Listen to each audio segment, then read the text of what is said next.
Hello, and welcome to part 2 of my notes on chapter 9 of House of Leaves. I don't know how many parts this is going to be, because as you can see from this page alone, this book gets a lot more complicated, and there's a lot more going on to talk about. We are going to talk about page 131. You're not missing anything on page 130, at least according to my notes. 131, we get this reference to acoustic dynamics in that hall, and this kind of reminded me of whispering galleries.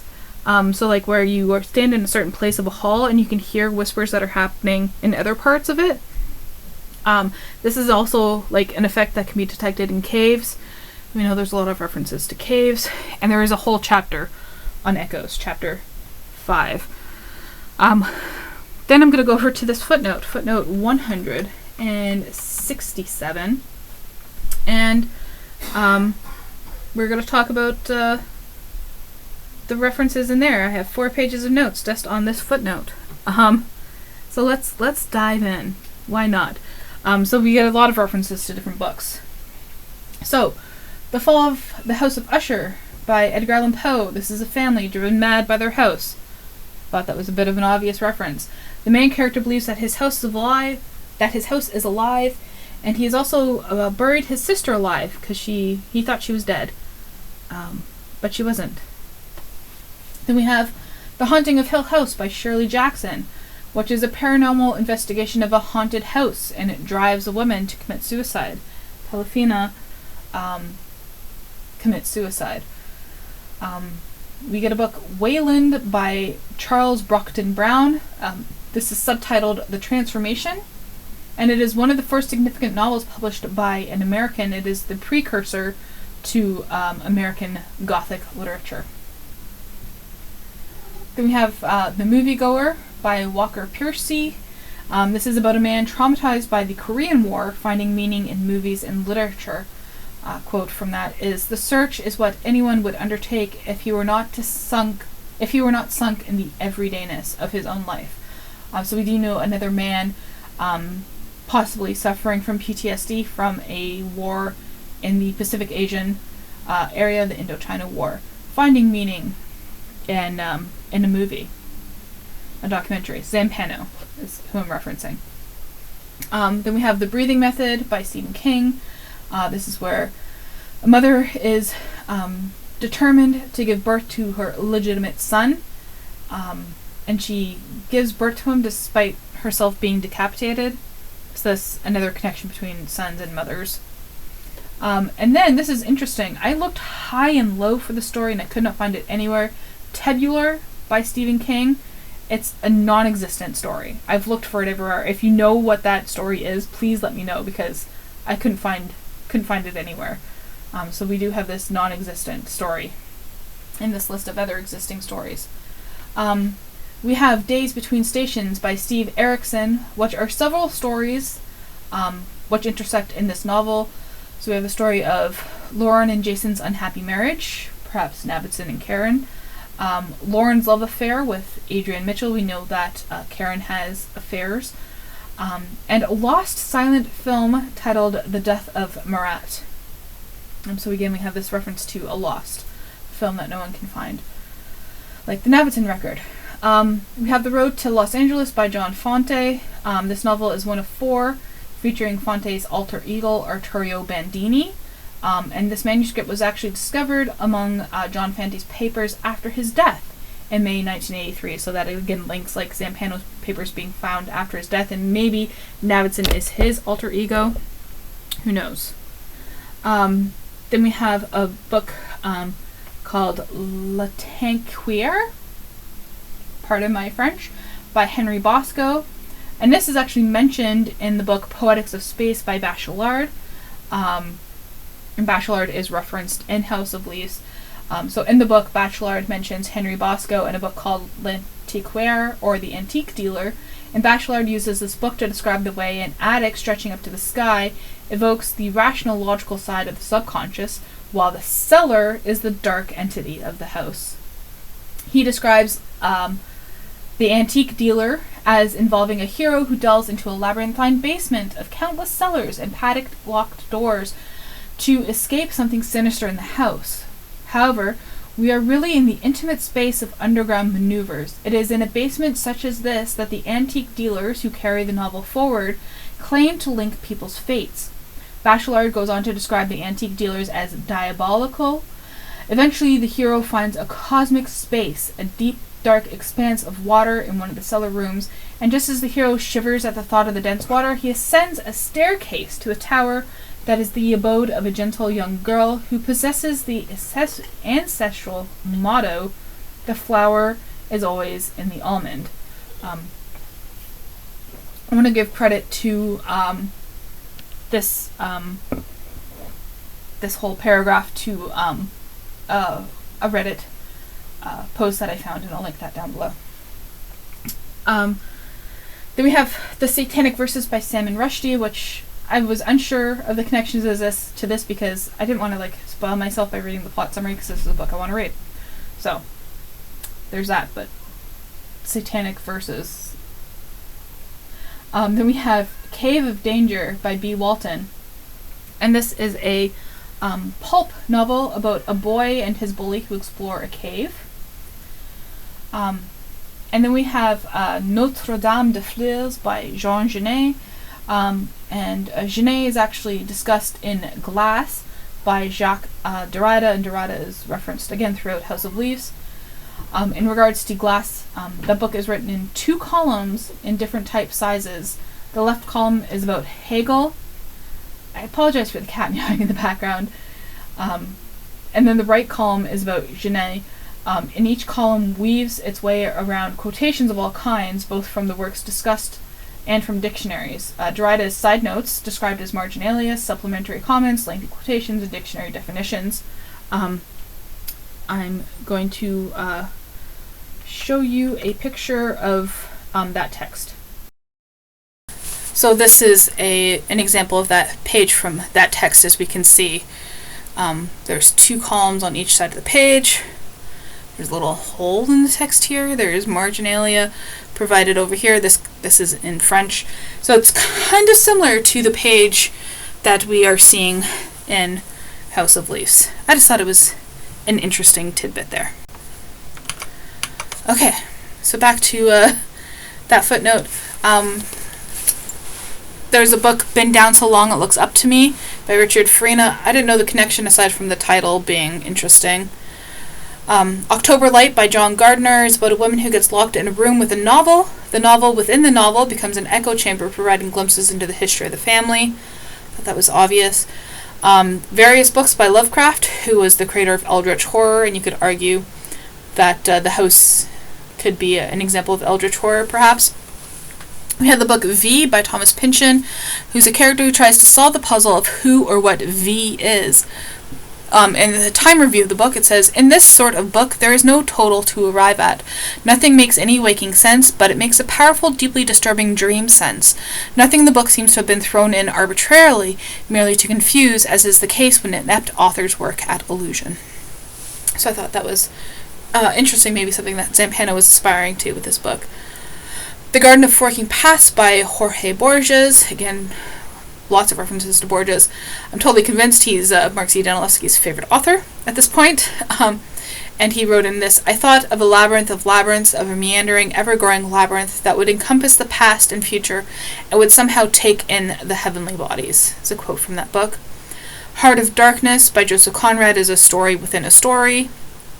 Mr. Wilson's Cabinet of Wonder by Lawrence Weschler is about the Museum of Jurassic Technology, which is also connected to No One May Ever Have the Same Knowledge Again, which was seen on page 46 of this book. It's a wonder cabinet is an encyclopedic collection of objects whose categorical boundaries were in Renaissance Europe yet to be defined. We have One Worm by Jim Callan. This is body horror that takes place in a club named Hell. Again, I haven't read these books, not all of these books. This is just me trying to Google information. Hugh Claus, or Le Mouche, by Jean-Paul Sartre. In English, it's translated as No Exit. It's about 3 characters placed in a room in hell who realize their punishment is to make each other miserable. One of the characters, Estelle, had an affair and then killed the resulting child, prompting the child's father to commit suicide. Les Mouches in English is translated as The Files, and it's an adaptation of the Electra myth. Electra and Orestes avenged the death of their father by killing their mother and her husband. Then we have Journey to the Center of the Earth, kind of self-explanatory. I thought it was also interesting. This book frustrated me when I read it because they don't actually make it to the center of the earth, but the title is the clue. It's a journey. The book is about the journey to the center of the earth. It's not about the center of the earth. So yeah. Then we have Solaris by Stanislav Lem. This is where astronauts encounter a sentient ocean that can manifest things that psychologically torture the astronauts. The main character confronts the memories of his dead lover and the guilt about her suicide. So could Zampano... There's theories about Zampano and Pelafina having a relationship. So could that be linked there, maybe? The Fountainhead by Ayn Rand. Rand was previously referenced on page 21 by her birth name, Alicia Rosenbaum. She was the realtor that sold the house. The main character in this book is an architect battling against conventional standards. Rourke is what Rand believes to be the ideal man. Then we have Turn of the Screw by Henry James, and this is gothic horror, and we could argue that House of Leaves is gothic horror. It's about a governess who becomes convinced the house she works at is haunted. You know what? I think...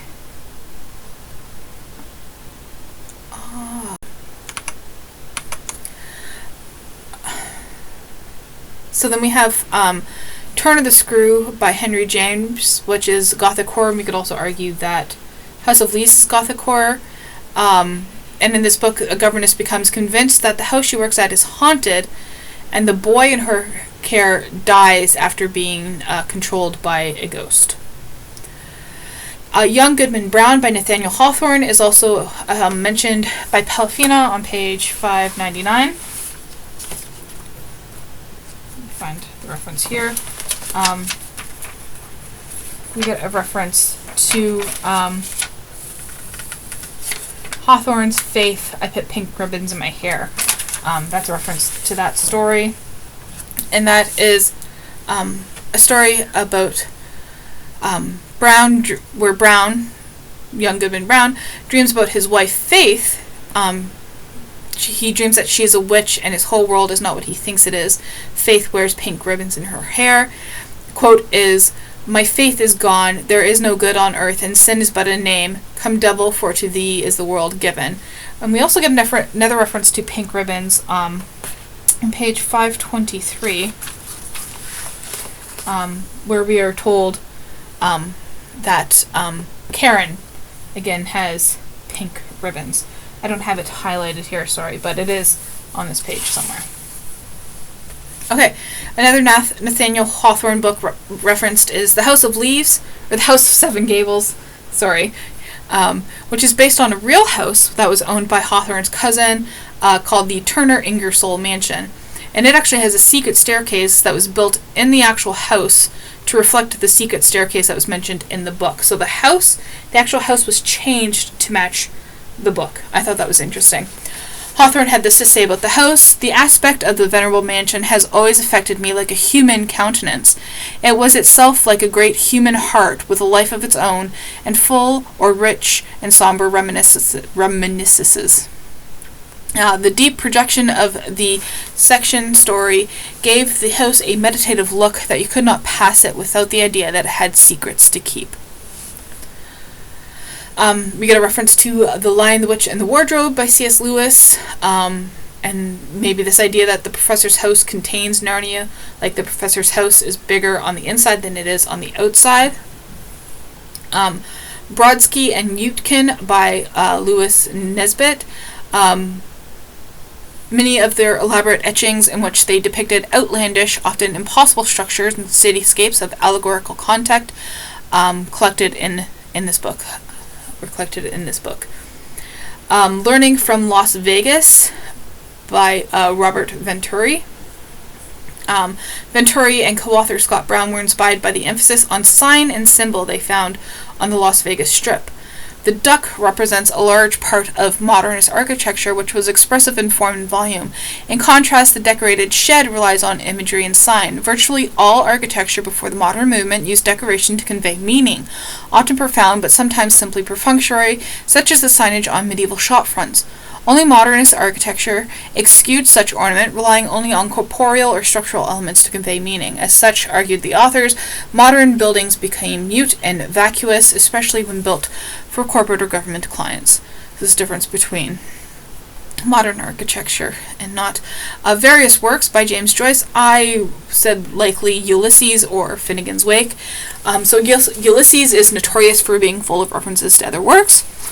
On page 312 in House of Leaves, we get this big dot. I'll talk more about that dot, but it is linked to Ulysses wanting, not Ulysses, but James Joyce wanting this large full stop in Ulysses, but it wasn't made, but there is a full stop, large full stop here. I'll talk more about what that could possibly mean when I get to it. And Finnegan's Wake could possibly be that Joyce's method became one of increasingly obsessional concern with note-taking, since he obviously felt that any word he wrote had first to have been recorded in some notebook. As Joyce continued to incorporate these notes into his work, the text became increasingly dense and obscure. It's similar to the obsessive note-taking of Zampano and then of Johnny and now me, apparently. Joyce also went blind, like Zampano, and Joyce's daughter, Lucia, was diagnosed with schizophrenia, and we know that schizophrenia plays a big role in House of Leaves. We have various works by Herman Melville, his most obvious one possibly being Moby Dick. The White Whale, this kind of notion of the hunt for something unattainable, like us looking for meaning in here, in this book. Ahab loses his leg to the whale, and there's different foot injuries throughout House of Leaves. Navidson's ankles, Johnny's toes. We have this notion that love is located in the big toe. And then we have the book Human Space, Mensch und Raum by Otto Friedrich Bolnov.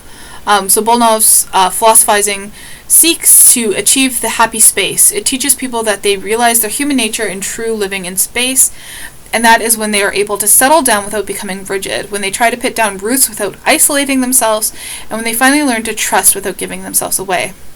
It's also interesting that Bolnov also wrote a book on Rilke, the poet who is often quoted in House of Leaves as well.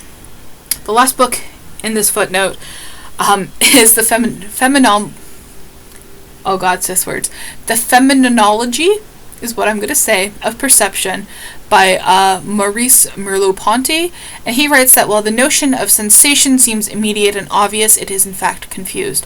The body is central to Merleau-Ponty's account of perception. In his view, the ability to reflect comes from a pre-reflective ground that serves as the foundation for reflecting on actions. Merleau-Ponty suggests that the body can symbolize existence because it brings into being and actualizes it. So that's that footnote. Let's move on. Page 132. Over here, we have the symbol. Oh, page 133, sorry. We have this symbol up here that looks kind of like a pause button. But if, again, I'm not going to turn to page 582, but again, that page, this symbol says it means requires medical supplies. We get a reference here to Johnny saying, I've never been to Texas. And on page 297, we get the answer to this conundrum. Johnny in Texas. Page 297. I'd been to Texas, though not the state. He went to a guy's house named Mr. Tex. So he had been to Texas's house. Texas house.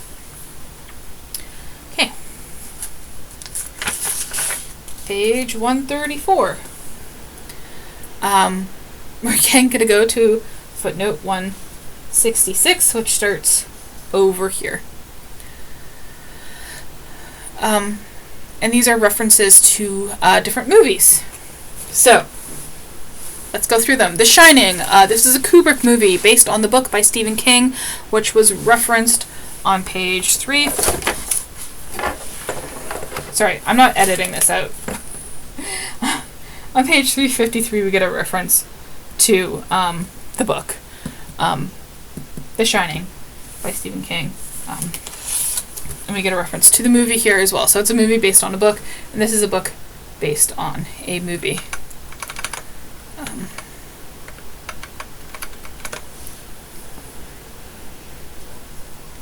Sorry, trying to get this back. I hate editing, so you're getting all this stuff in there. Okay, so, The Shining. Kubrick said about the film, "It's a story of the supernatural, cannot be taken apart and analyzed too closely. The ultimate test of its rationale is whether it is good enough to raise the hairs on the back of your neck. If you submit it to a completely logical and detailed analysis, it will eventually appear absurd." In his essay on the uncanny-unheimlich, which we have referenced before in House of Leaves, Freud said that the uncanny is the only feeling which is more powerfully experienced in art than in life. If the genre required any justification, I should think this alone would serve as its credentials. Then we have the movie Vertigo, a Hitchcock movie based on a book. D'Entre les Morts, From Among the Dead, by Below Nursajak. And this book was actually co-written by 2 authors. One critic said he but found that the plot took too long to unfold and felt it was bogged down in a maze of detail. In 2001, we have the reference to the movie 2001: A Space Odyssey. It's another Kubrick movie based on a book by Arthur C. Clarke. Kind of pointless movie. Plotless, not pointless. Plotless, not pointless. And I think the end bedroom scene was interesting, the uncanniness of that room, of the architecture. Then we also have the movie Brazil by Terry Gilliam, but it's not based on a book. It's a cult film. It's interesting, the title of the film and a song sung in the movie is called Aquarela do Brasil. And it's interesting because the original lyrics are nothing compared to the English version. So like the translation is really thrown off there. Lawrence of Arabia. I thought this was interesting because these are all like kind of horror kind of movies that are off-putting.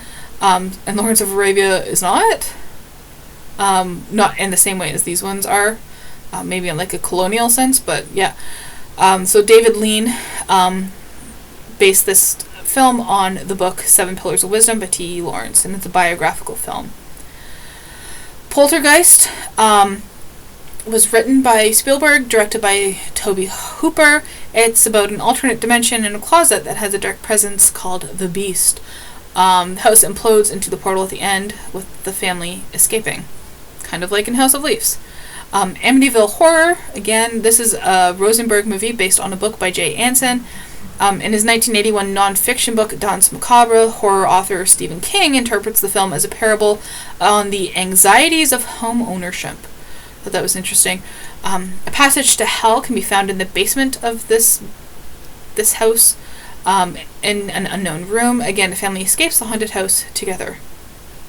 Night of the Living Dead was a movie by Romero, drawing inspiration from the book I Am Legend by Richard Matheson, about people trapped in a house. It's about more than that, but that was the connection to House of Leaves. The Exorcist, a William Friedkin movie based on a novel by William Peter Blatty. Stephen King, again, called The Exorcist a social horror film, if ever there was one, in his 1983 treatise on the genre and Danse Macabre. He sees the possessed Reagan symbolizing, for middle-aged viewers, the outspoken youth protesting the Vietnam War, which we know is significant to House of Leaves. John Carpenter's The Thing is a remake of a 1951 film based on a novella called Who Goes There by John W. Campbell, which was published initially as a 12-chapter story, but was later republished as a 14-chapter story. And it was discovered in 2018 that it was actually a shortened version of a novel. So this idea of this book constantly being worked on. And it's about people stuck in a base being terrorized by a shape-shifting monster. Labyrinth is a Jim Henson movie. I mean, this is a very obvious reference to a labyrinth. Yeah. The labyrinth in the movie is also not just on the surface, but is underneath as well. It's a movie about a book. You travel to the world through the book. Raiders of the Lost Ark. Again, not a horror movie, a Spielberg movie, however. It's about the Ark of the Covenant, which is a house for a holy book, in very kind of like simple terms.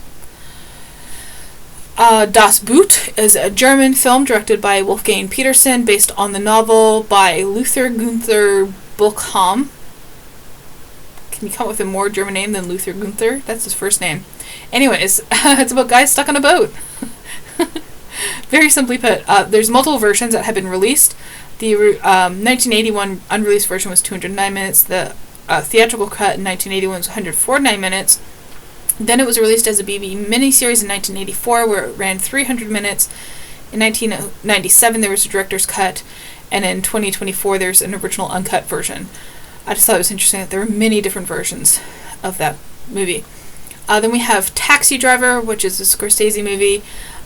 Taxi Driver arose from Scorsese's feeling that movies are like dreams or drug-induced reveries. He attempted to evoke within the viewer the feeling of being in a limbo state between sleeping and waking, which could be House of Leaves, arguably. Crimes and Misdemeanors is a Woody Allen film inspired by Crime and Punishment by Dostoevsky's, and one of the characters in that is documentary maker, like Navidson, perhaps. Repulsion is a Polanski movie. The plot follows Carol, a withdrawn, disturbed young woman who, when left alone in the apartment she shares with her sister, is subjected to a number of nightmarish experiences. Fantastic Voyage by Richard Fleischer is a movie based on the story. The movie was later novelized by Asimov. And the novel was released before the movie, so many people thought the movie was based on the book and not the other way around. But the book was based on the movie, so we get this kind of complication of which came first. And they are trapped on a sub in a human body with communication to the outside world cut off. Then we have Forbidden Planet, directed by Fred M. Wilcox, inspired by The Tempest by Shakespeare. Before dying, he informs Adams that the underground machine's purpose was to create anything by mere thought, anywhere on the planet. However, he tells Adams the Krell forgot one thing: monsters from the id. The machine gave the Krell's own subconscious desires free rein with unlimited power, causing their own extinction. Adams deduces that Morbius's subconscious created the thing that both killed the original expedition members and attacked his crewmen. Morbius refuses to believe him. So again, going back to this idea that your mindset creates the house. The hallway, specifically. C'est arrive près de chez vous. The literal translation of that is it happened near your house, but the English translation is man bites dog. It's a mockumentary, so it's a fake documentary. The film follows a crew of filmmakers following a serial killer, recording his horrific crimes for a documentary they are producing. At first dispassionate observers, they find themselves increasingly caught up in the chaotic and nihilistic violence, eventually becoming accomplices. The camera crew is then picked off one by one. After the camera falls, it keeps running, and the film ends with the death of the fleeing sound recordist. So I thought that was interesting that Navidson first remains objective and then gets caught up in it, and then Zampano tries to remain objective and then gets caught up in it, and then Johnny, and then us as readers. And lastly is The Abyss by James Cameron, another crew trapped in a sub without communication. So I thought that was interesting as well. Oh. Okay, we're gonna jump to page 137 over here and talk about Quesada and Molino. And this song is missing. He says it's included in the appendix, but the appendix is missing. So, I tried to do some research on this. Quesada means cheesecake. Or Alonso Quijano, or Quesada, or Quijada, who calls himself Don Quixote.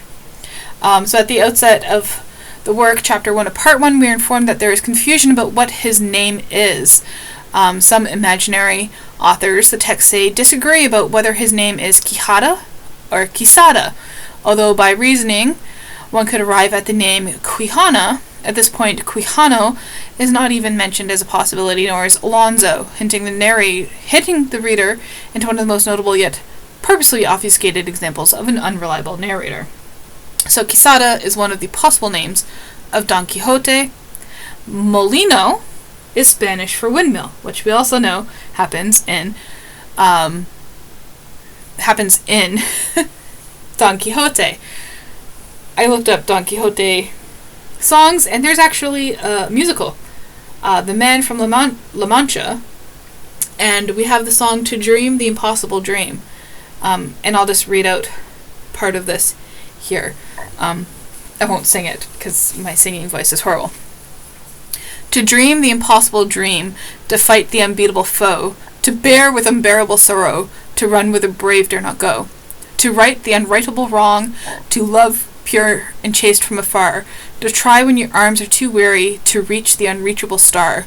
This is my quest, to follow that star, no matter how hopeless, no matter how far, to fight for the right without question or pause, to be willing to march into hell for a heavenly cause, and I know if I'll only be true to this glorious quest, that my heart will lie peaceful and calm when I'm laid to my rest, and the world will be better for this, that one man scorned and covered with scars still strove with his last ounce of courage to reach the unreachable star.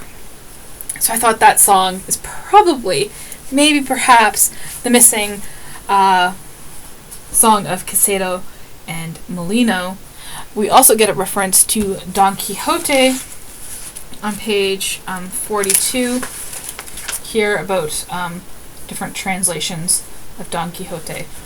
So perhaps that's what the missing song is.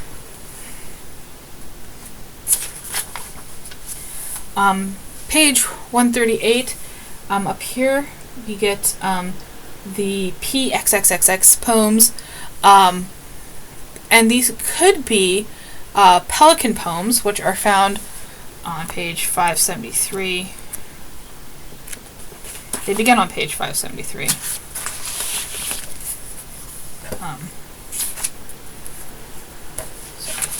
So these are the Pelican poems here.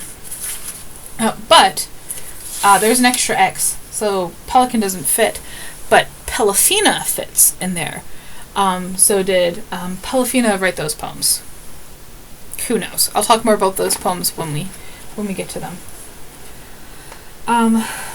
Get a reference down here to Simon Alcazaba, who's a real person. He was Simón de Alcazaba y Sotomayor. He's a Portuguese explorer killed by mutineers. And we get a lot of references at this point to mutiny. We have a reference here to Jack Denton Scott, who's also a real person. An article and later a whole book was written about his expedition to the Arctic, to a hidden lake that was inaccessible for a long time until a hole in the glacier appeared and they were able to go through. On page 139, we have footnote 183. Starts. This is footnote 182, which references footnote 183. So I'm going to talk about footnote 183 right now. I'm not going through footnote 182. Where is footnote 183? Just wondering if I have the wrong page.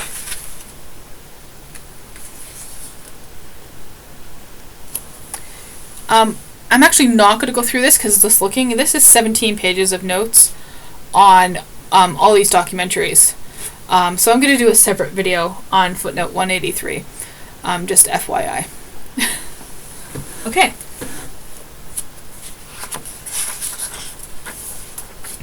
I'm going to jump over here to page 140. We have this mise en scene, which means setting the stage. So it's about stage design and the arrangement of actors, and there's 6 different stages: composition, production design, lighting, costuming, hair and makeup, film texture and the film stock, and aspect ratio. And I thought it was interesting that maybe the design of the pages could reference maybe this mise-en scene, setting up the stages.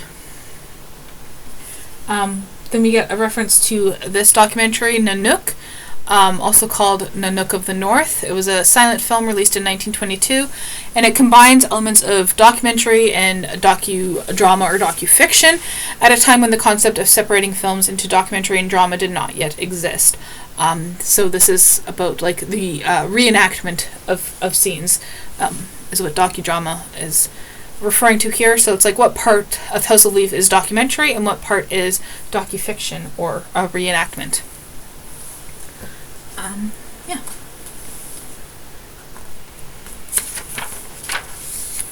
On page 143, we get some interesting words. Aporias, which is an expression of deliberation within oneself regarding uncertainty or doubt as to how to proceed. An insoluble contradiction in a text meaning a logical impasse. Sclerotic is of or relating to the eye, means hard or insular, resistant to change. We have this symbol W, which again, if you go to page 582, tells you that it requires engineer. Okay. On page 144, we have another one of those symbols, the K, which indicates a direction to proceed. Over here, we have a reference to Chandler's Marlowe. This book was cannibalized or published fix-up. It's a novel created from several short stories previously published, then edited together for consistency, and new material was added. We could also see maybe this reference to Marlowe, Christopher Marlowe, and the theory that he was Shakespeare. So again, the question of authorship, and it ties into who's the real author of House of Leaves. And it's also interesting to note that Mark Z. Danilewski used his own previous works in this book, particularly Redwood and the Pelican poems. And this footnote with all the chemistry symbols, this symbol right here, again, if you go to page 582, you'll see that it means requires firearms or ammunition. Then we have this footnote right here,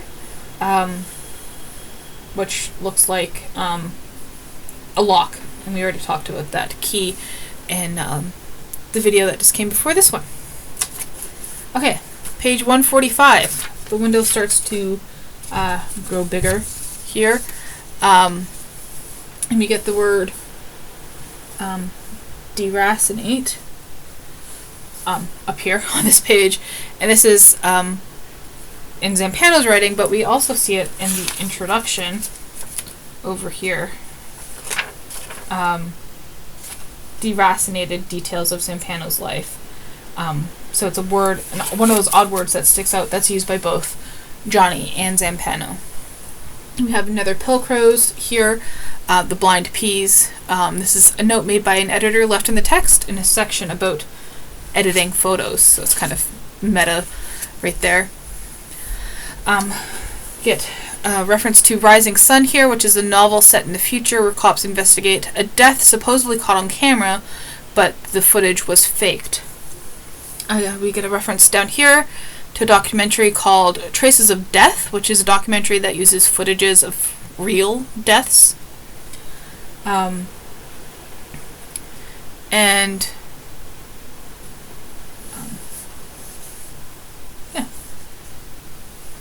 We also get a misspelling here, which I should have highlighted. Sorry. Misspelling here of the word hand with 2 A's. It raises the importance of hands in House of Leaves. So we have Tom making shadow puppets with his hands. And then on page 346... 346. We discover that Tom's hands get shattered just before he's dies in the house. Johnny capitalizes the word hand on page 27. Here, capitalizes the word hand in an odd space. And then we go to page 526 and learn that Navidson has lost his hand to frostbite. So hands are really an interesting thing in House of Leaves. And then down here we have Truth and Truths All, and this Z, could it possibly stand for Zampano? Maybe a bit of a reach, but still interesting to think about. And I highly suggest, if you want to laugh, to look up the alligator scene in Eraser. It is really bad. On page 146, we get a reference to Roland Barthes. He also wrote the essay Death of the Author, in which he argues against the method of reading and criticism that relies on aspects of an author's identity to distill meaning from the author's work. In this type of criticism against which he argues, the experiences and biases of the author serve as a definitive explanation of the text. For Barthes, however, this method of reading may be apparently tidy and convenient, but is actually sloppy and false. To give a text an author and assign a single corresponding interpretation. To give a text an author and assign a single corresponding interpretation to it is to impose a limit on the text. I just thought that was really fitting. Okay, page 147. We get some references to some directors and people. This movie is fake, by the way. La Belle Niçoise et Le Bel Chien. Okay, so David Lynch is referenced. I thought perhaps one of the relevant movies here is Eraserhead, which is about a child who's a monster held together by cloth. This woman gives birth to a monster, which could be a reference to Pelafina and Johnny, and the idea of the Minotaur being this deformed child. Louis Buñuel, he did a film called Un Chien Andalou, which could possibly be inspiration for the fake film La Belle Niçoise, Le Bel Chien, Le Beau Chien.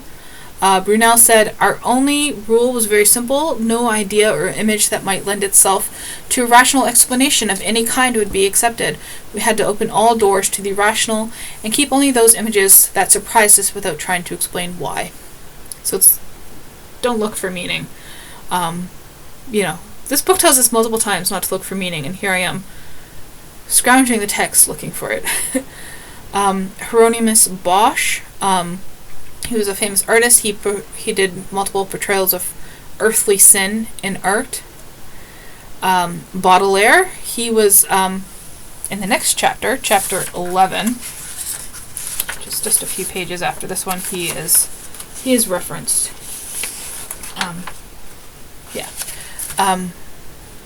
He's used in the epigraph for chapter 11. That's chapter 10.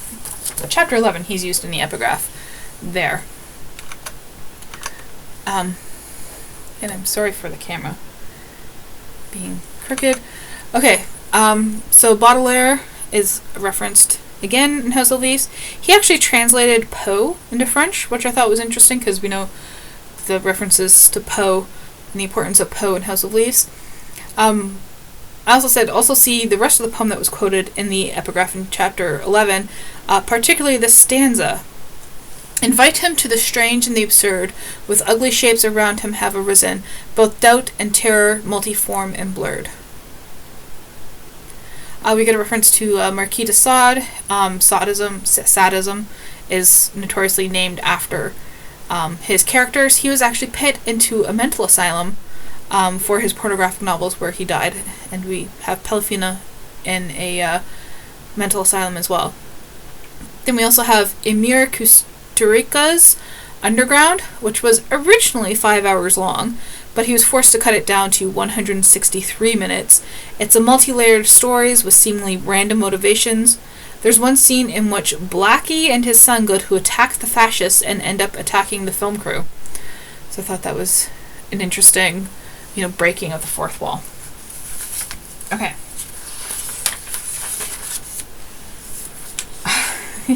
There's going to be references to Purple Rain. Then we have this phrase, cannot be an escape. Which, if you say it as I just said it, cannot be an escape. Which I thought was interesting. And then, I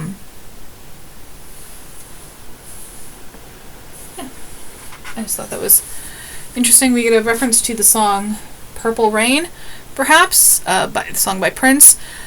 And this is kind of like the Purple Rain is like the idea of like a deep longing or a desire that's not likely to be met. This unrequited desire. And it's interesting, we get this reference to purple, and then on the next page, Johnny has his panic attack. Purple is Pelafina's color. It's the color of her nails, and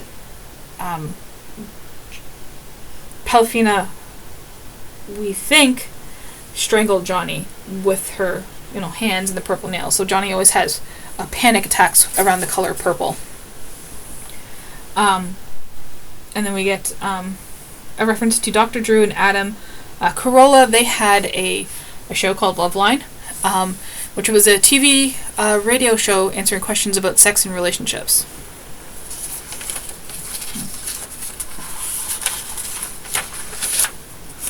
And over here on page 150, we get a reference to Walker in Darkness. And we get other references to Walkers in Darkness. I'll take you to page 320.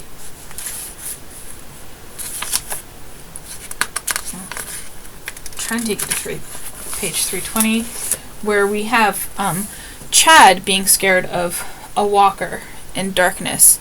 And then on page 494,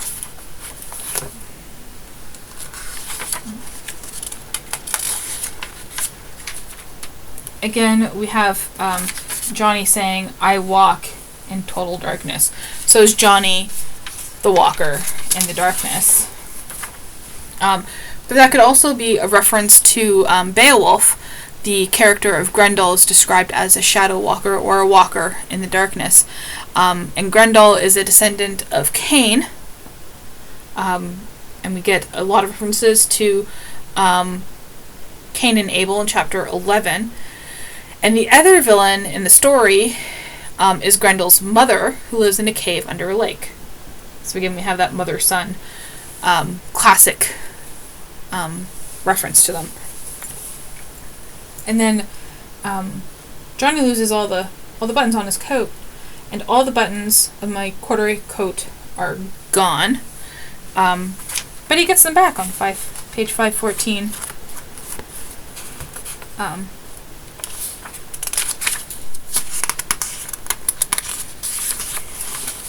He says, oops, sorry. Wrapped myself up in my brown corduroy coat with new buttons I'd personally sewn on. So I thought that was interesting, just a little snippet there. Okay.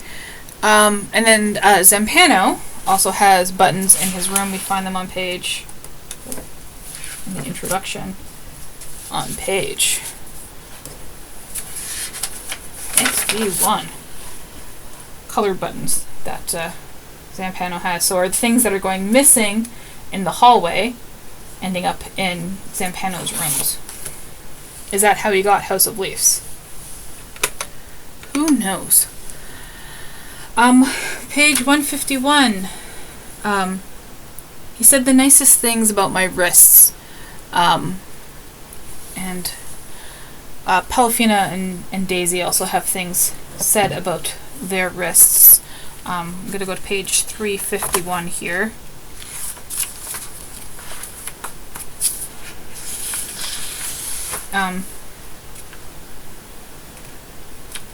What did I say? Page 351.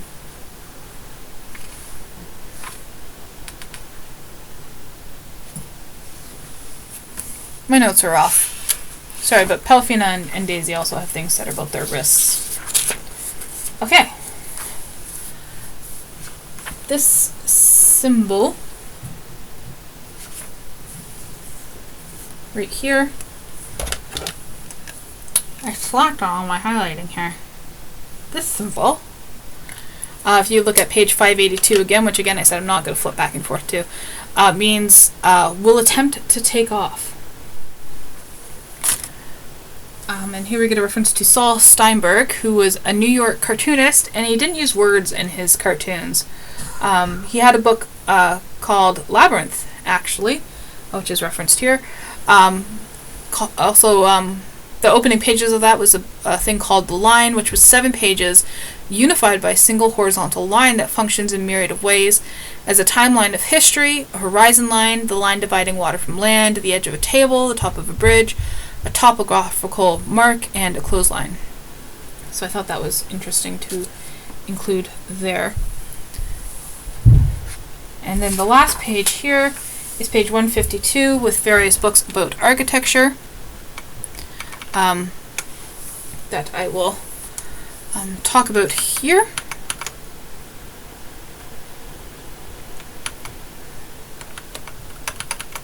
Okay. Sorry, I'm just trying to find the page. There we go.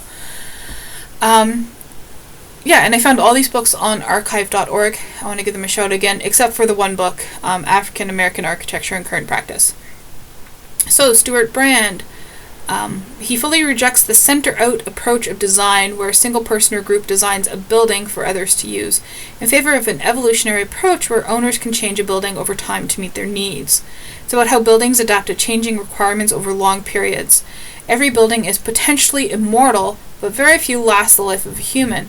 Preservationists are so adamant on the subject that the motto of their department at the U.S. National Park Service declares preservation is maintenance. John Ruskin himself, the founder of anti-scrap preservation, intoned, "Take proper care of your monuments and you will not need to restore them. A few sheets of lead put in the time upon the roof, a few dead leaves and sticks, swept in time out of a water course, will save both roof and walls from ruin. Building maintenance has little status with architects."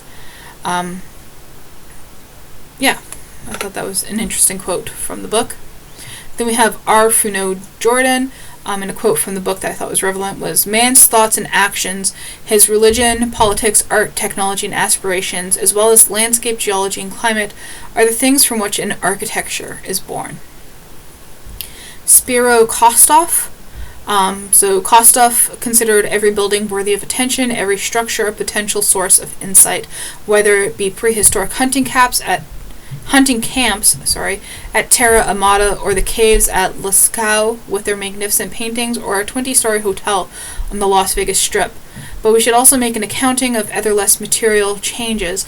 Nature in its raw, untrammeled state was being rediscovered. The awe it now inspired was one of the mainsprings of a new aesthetic concept, the sublime, which was seen as superseding the beautiful. The sublime provided justification for the stronger, more irrational emotions, especially terror and melancholy. Out of fear, pleasure springs, the architect Giovanni Battista Piranesi wrote.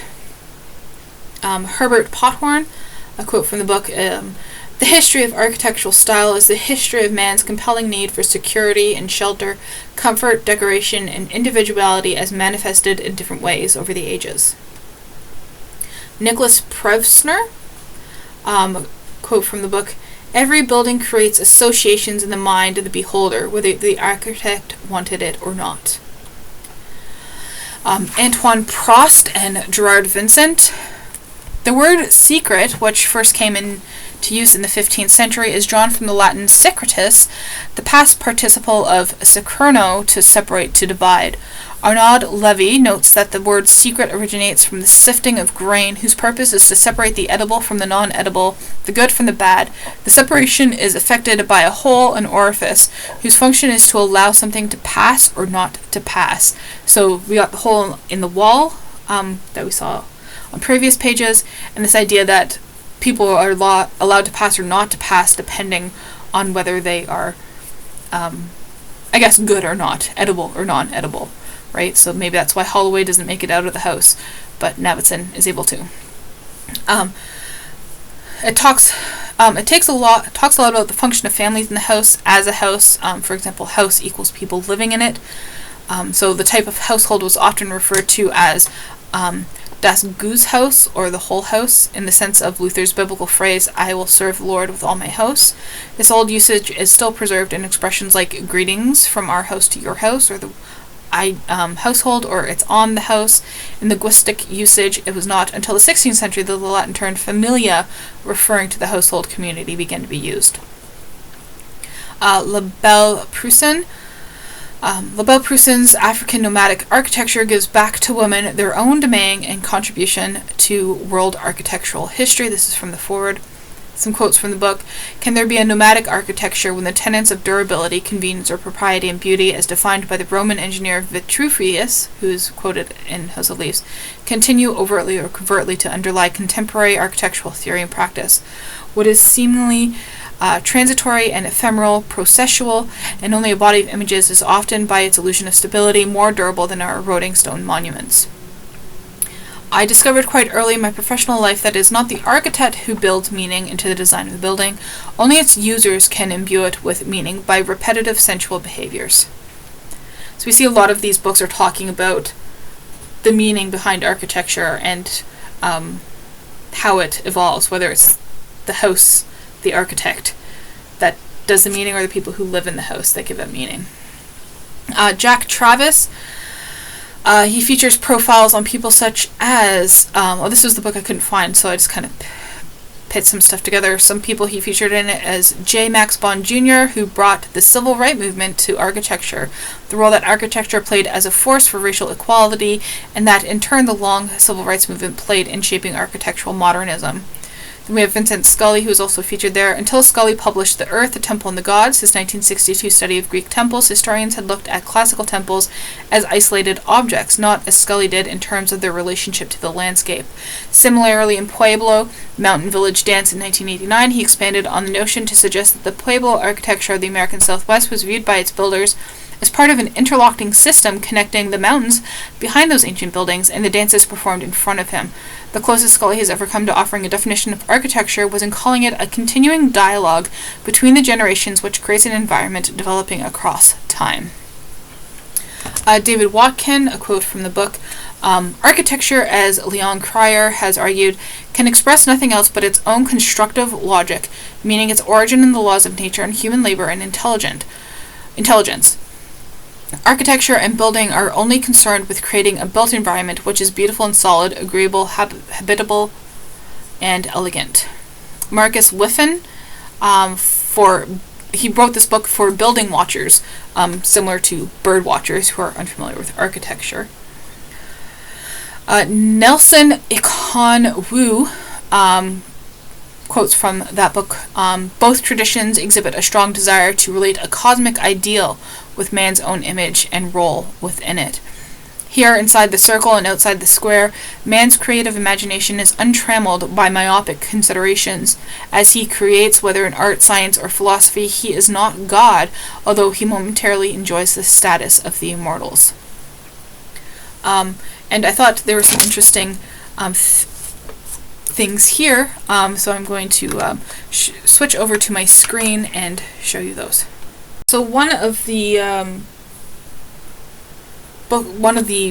features of architecture mentioned in Nelson Ikon Wu's book, Chinese and Indian Architecture, is the Temple of Heaven in Dongcheng, and this is what the overhead of that looks like. And I thought it was interesting to see this big spiral shape on it, and then the maze around it, which kind of looks like the cover of House of Leaves. And then the Indian stepwells are also mentioned, and all these stairs, kind of looking like an Escher painting, but really quite beautiful design of all these labyrinthine stairs. I thought it was interesting. So that is it. That is my notes, except for that one footnote. That's my notes on Chapter 9, end of Part 2. Thank you so much for watching.